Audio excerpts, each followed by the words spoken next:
Dis-moi Régis, on a un C0 dans notre atelier et figure-toi que le client se plaint depuis plusieurs semaines d'avoir un gros problème d'autonomie sur sa batterie. Ah oui, en effet, c'est bon ça. Et vous avez branché un outil diagnostic pour voir ce qu'il en ressort? Et oui, effectivement, on a appelé la hotline DAF Conseil et notre technicien a pu déceler qu'il y avait des problèmes sur les cellules du pack de batterie. Et du coup, je me demandais, est-ce que tu pourrais passer nous faire un petit diagnostic à l'atelier? Ah ouais, ça je peux faire. Alors j'en profiterai pour tourner un Techniboost par une occasion. Super! Nickel. Avant de se retrouver dans le garage de mon collègue, je vais vous montrer comment a été diagnostiqué le pack de batterie.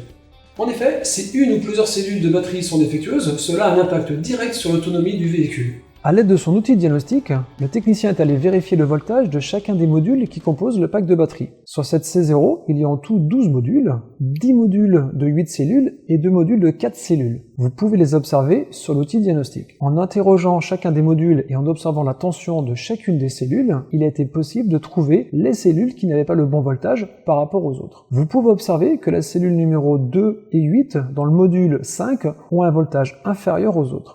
En fonctionnement normal, la tension maxi entre chaque cellule ne doit pas dépasser 50 à 100 mV en fonction des constructeurs. Au-delà, c'est le signe d'une faiblesse de cette cellule lithium.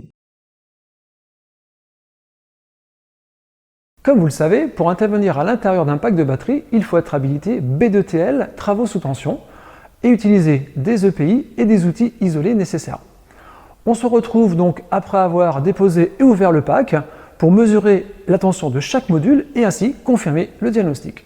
Comme vous pouvez le constater, nous sommes en présence de 12 modules, 10 gros modules et 2 petits. Nous allons nous intéresser aux gros modules puisque le diagnostic a porté sur une anomalie sur un de ces modules.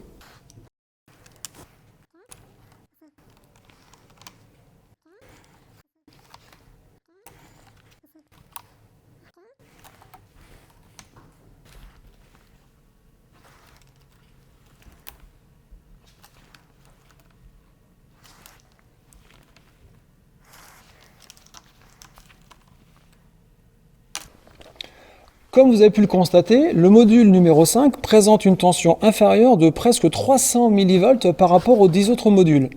Cela signifie qu'une ou plusieurs cellules sont avec des voltages trop faibles. Pour en avoir le cœur net, je dépose le module et on se retrouve juste après pour les recontrôler individuellement.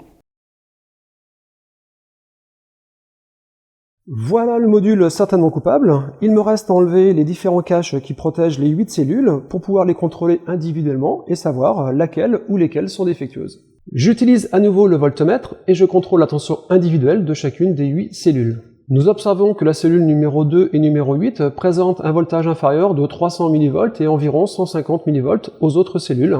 Cela confirme donc le diagnostic et certainement la perte d'autonomie de ce véhicule depuis plusieurs semaines. Bien, maintenant que nous connaissons les coupables, deux solutions s'offrent à nous. Soit nous changeons les 2 cellules défectueuses, soit nous changeons l'ensemble des cellules qui sont contenues dans ce module.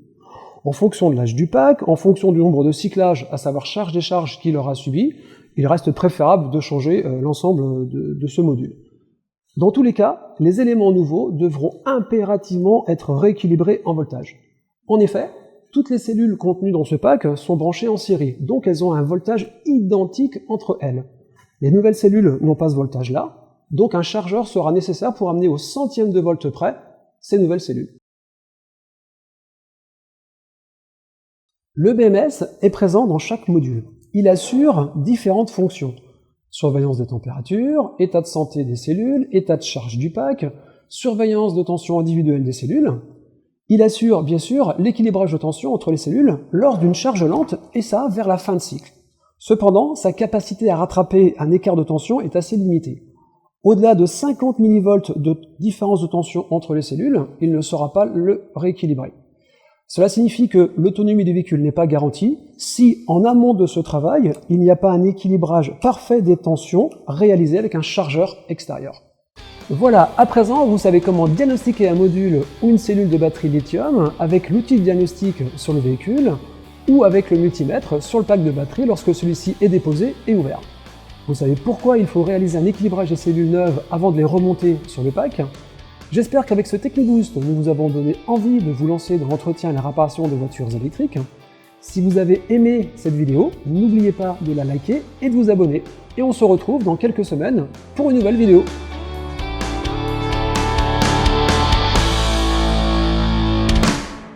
On a un C0 à l'atelier, figure-toi. Dis-moi, Régis. On a un C0. C'est pas possible, ça. Zygomatique détendu, important. On doit être à la 93e maintenant, je pense, là, sur cette frappe. Donc voilà. C'est bon? Oui. Sourire de Marina, voilà. Voilà, ce Techniboost s'achève. Oh putain. Et c'est la conclusion. Je tiens le bon bout, j'espère.